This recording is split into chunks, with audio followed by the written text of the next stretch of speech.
বাড়িতে থাকা উপকরণ দিয়ে এবং খুবই সহজ উপায়ে আজকে আমি বানাবো ডিমের বিরিয়ানি। এই বিরিয়ানি কিন্তু বানানো খুবই সহজ এবং খেতে হয় খুবই সুস্বাদু। চলুন তাহলে রেসিপিটা শুরু করা যাক। তার আগে আমার চ্যানেলটাকে সাবস্ক্রাইব করার অনুরোধ রইল।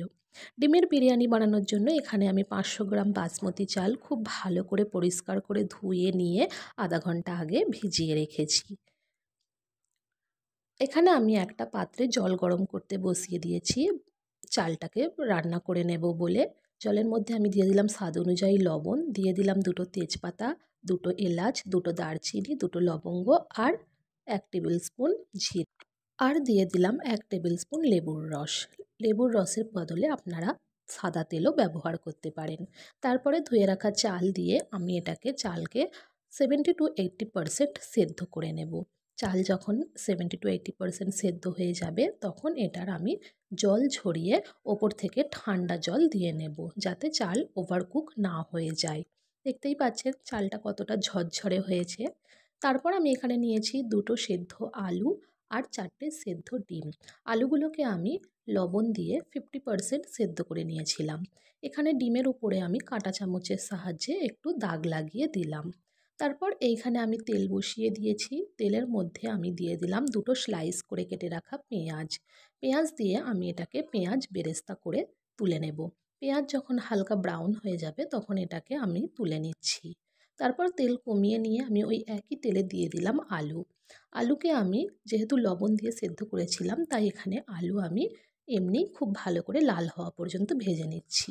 আবার ওই একই তেলে আমি লবণ আর হলুদ দিয়ে ডিমগুলোকে খুব ভালো করে ভেজে তুলে নিচ্ছি। তারপর একটা পাত্রে আমি 4 টেবিল স্পুন সাদা তেল দিয়েছি। সাদা তেল গরম হয়ে গেলে এর মধ্যে দিয়ে দিলাম কুচি করে রাখা পেঁয়াজ 2টো। পেঁয়াজ খুব ভালো করে গোলাপি কালার হওয়া পর্যন্ত ভেজে নিতে হবে।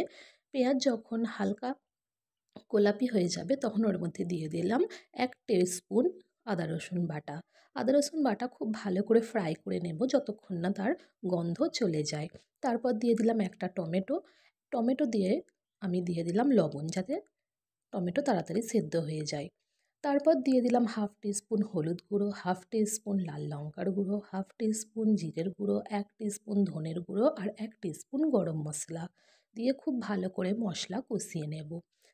মাঝে মাঝে পরিমাণ মতো জল দিয়ে খুব ভালো করে মশলাটাকে কষিয়ে নিতে হবে। যখন মশলা থেকে এই রকম তেল ছেড়ে দেবে তখন আমি এর মধ্যে দিয়ে দেব সেদ্ধ করে ভেজে রাখা আলু আর ডিম। ডিম আর আলু দিয়ে আবার খুব ভালো করে আমি কষিয়ে নেব। যদি এই রেসিপির কোনো উপকরণ বুঝতে অসুবিধা হয় তাহলে আমি ডেসক্রিপশান বক্সে লিখে দেব, একটু চেক করে নেবেন। আর ডিমের আরও একটা রেসিপি আমার চ্যানেলে আছে, ডেসক্রিপশান বক্সে লিঙ্ক থাকবে।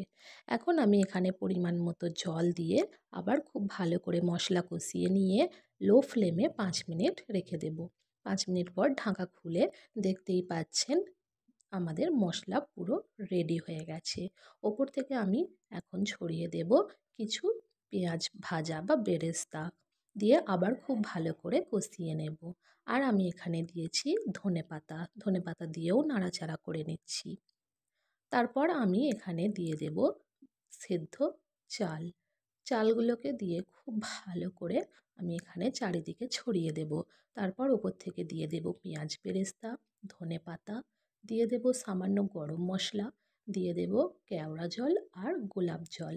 কেওড়া জল আর গোলাপ জল পুরোপুরি অপশনাল, দিতেও পারেন আবার নাও দিতে পারেন। আর একটু অরেঞ্জ ফুড কালার আমি এখানে জলে গুলে দিয়ে দিলাম। তারপর তাওয়ার উপরে আমি প্রথমে হাই ফ্লেমে 10 মিনিট দম দিয়েছি। তারপর ফ্লেম লো করে 10 মিনিট আরও দম দিয়ে নিয়েছি। তারপর আমি এটাকে সার্ভ করেছি। যদি আমার ভিডিওটা ভালো লেগে থাকে একটা লাইক, কমেন্ট, শেয়ার আর আমার চ্যানেলটাকে সাবস্ক্রাইব করার অনুরোধ রইল। ধন্যবাদ।